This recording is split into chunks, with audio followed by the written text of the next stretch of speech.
Module 11, Case Study, A New Role for the Parents Organization. My summary, a parent organization that severed their affiliation with the National PTA elected officers in the spring and brought concern to the principal, which is me. It is hard to read the motive of this new group, other than that they are disappointed with the lack of parental involvement. The former PTA has always had an active role in the school, and I'm fully supported by myself.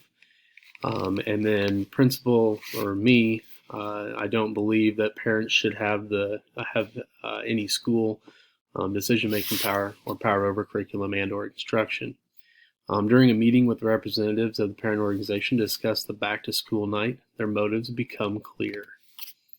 After I shared about the way the event has been organized in the past, and I asked for their thoughts, and the president, whom's a lawyer, said the group already had a discussion, which I did not get an invitation to that discussion, and thinks the event must change. Here's a quote from the case study. This year, he said, the parents wanted to find out what is really going on in the classrooms. I'll discuss my concern with that statement later. They want a week-long event during American Education Week, which is in mid-November, in which parent-teacher conferences happen and a few teachers in which a few teachers present to the parents about their classes each night. I began to ask a question and I was ignored. And then the group also wants equal decision and policy-making power as the school or as a school district, school personnel. The group met last week, which I also didn't get an invitation to, and they formed committees on discipline, teacher performance, curriculum, and total school evaluation. And they plan to meet regularly. And they plan to observe, collect data from students, parents, and teachers, and then form policy statements for change. And they now want my support. I was surprised and concerned by their demands, but now have to answer them in a way that won't make even more issues with this group.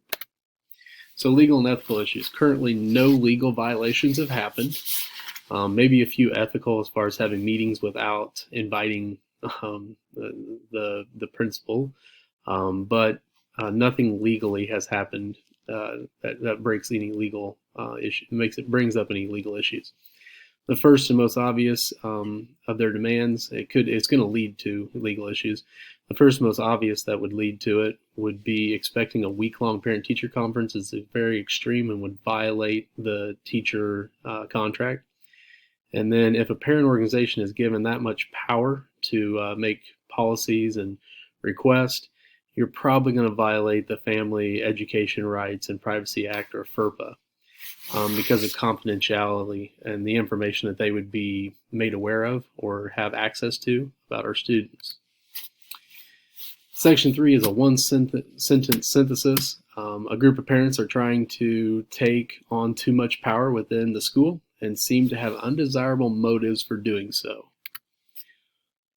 Synthesis of the facts, the people. First of all, I'm the principal. I worked well with the PTA in the past, and I've been left out of the loop with this parent organization. The parent organization president, he is a lawyer and seems to be very demanding and honestly kind of disrespectful in the fact they dismissed my question and didn't answer it.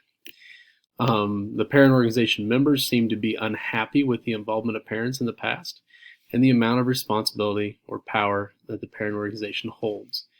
And the question that I would have is, who is in this parent organization? Like, who are the members? I need the roster. And then the next would be the program. There was not much detail about the school provided in this case study. And this case study does relate to the school as a whole. It affects all grade levels that I'm in charge of. I can't determine what level of education it is, whether it's middle school, high school, elementary school, and I can't determine whether it's public or private school from the information I was given. Some questions I would have, along with what level of school this applies to, would be how much power over decisions and policies are they requesting to have? What exactly do they want? And then what is their goal for the week-long back-to-school event?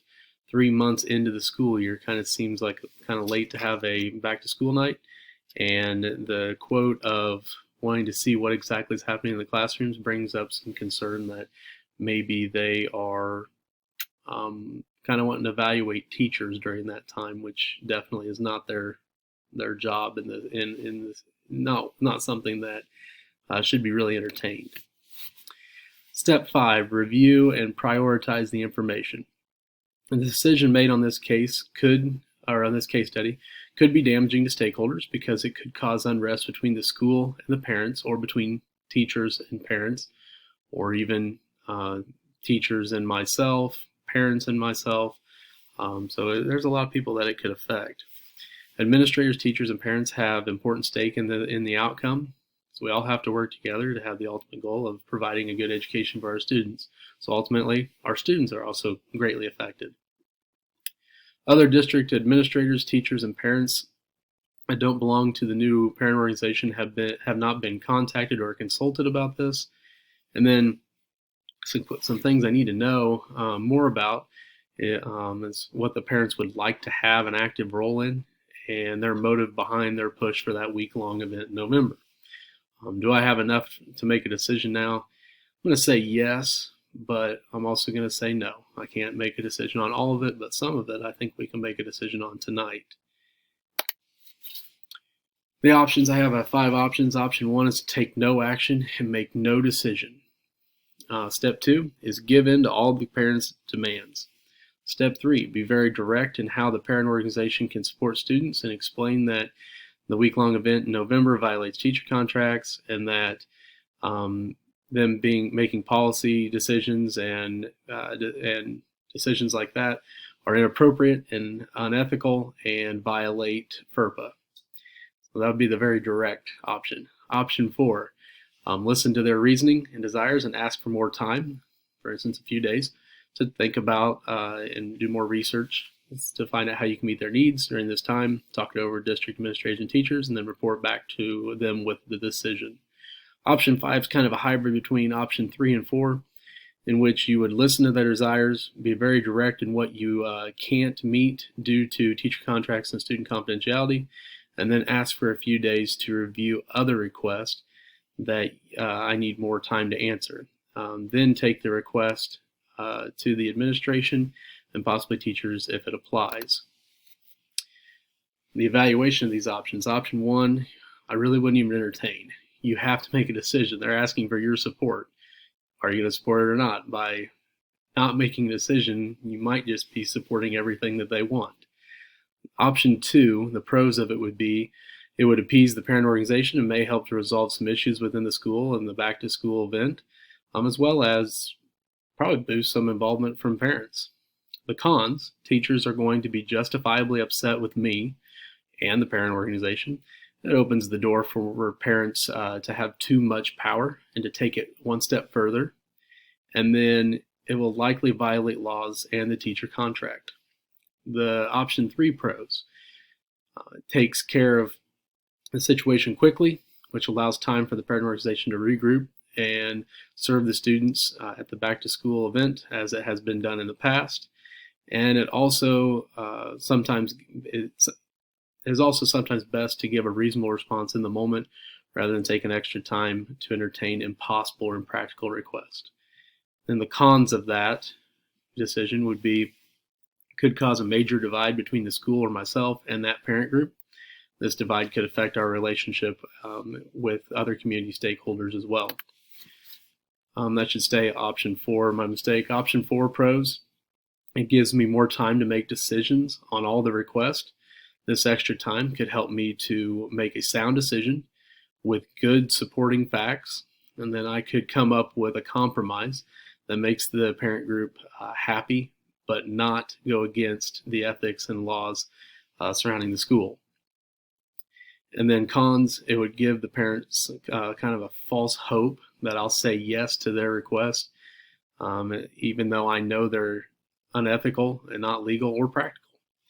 And then option 5, sorry for that. The pros for option 5 is it addresses directly the issues that violate ethics and legality of the school, but leaves the door open for some research, some communication, and some compromise after talking to administrators and other personnel within the school. The cons: it could cause the parent group to focus on what I denied, and it could seem rather negative from their standpoint at that moment, because a lot of things will get denied and I'm not going to be able to accept or say yes to very much in the moment. And so leaving that initial meeting could seem rather negative for them. I chose option 5. I know option 4, I could see that being a good option as well. But I've got some experience working with some parent groups with our FFA alumni. I've actually had a group of parents that tried to take on too much power, and I wish I would have been more direct and taken care of it right then, with some things that I knew was unethical. And instead, I entertained it for far too long, and it was like ripping off a Band-Aid at that point. It became very painful, and I should have just been direct and quick, and it wouldn't have been so bad. It allows for me to involve all stakeholders in the decision of all requests that meet the legal and ethical standards, but still allows me to deal directly with requests that are not legal and are unethical right there in the moment. It gives me time to consult other stakeholders for their opinions and insight. It also gives me more time to come up with creative options for a compromise between the school and the parent organization. My steps: step 1, I would listen and take notes about all requests to the parent group. Step 2, I think is important. We need to have a conversation with what the group's goals are and how they see themselves in helping us achieve our school's academic goals. That's what they're there to serve, is the students. Step 3, begin going down the list of requests and determining which require more time to answer and which can be answered today. The ones that require more time, I'll ask for that extra time to research, and the ones that I can take care of today, I will give an answer to. For instance, the week-long back-to-school night will be denied that night right away because of teacher contract, and the policy making, decision making, and data collection group and committees that they put together would have to be, the way that it's presented right now, would have to be denied because it clearly violates confidentiality of the students. And then step 4, if step 3 is well received, I'll set a time to meet with the parent group again. If it isn't well received, maybe listen to the parents' reasoning, but make no promises that will change their mind. But we're still going to have that second meeting, so I'd have to get it scheduled either way. Step 5 would be to dismiss meeting and begin reaching out to stakeholders. Start with the assistant principal if applicable, then go to your superintendent, other administrators within the district, and then of course the school board. Only involve staff if it's completely necessary. Step 6 would be to conduct research into the request of the parents to make sure that your decision is sound and follows the laws and ethics you hope to hold up. Make teachers aware or seek feedback from them on potential compromises to events such as parent-teacher conferences or back-to-school night. If I'm going to make a compromise, I'm going to make sure that my teachers agree with it before I take that to that next meeting. Step 7 would be attend the next parent meeting with the answers prepared for each parent group request, and then make sure when you are done to explain how you see their role fitting into the school environment and how you see them serving the students.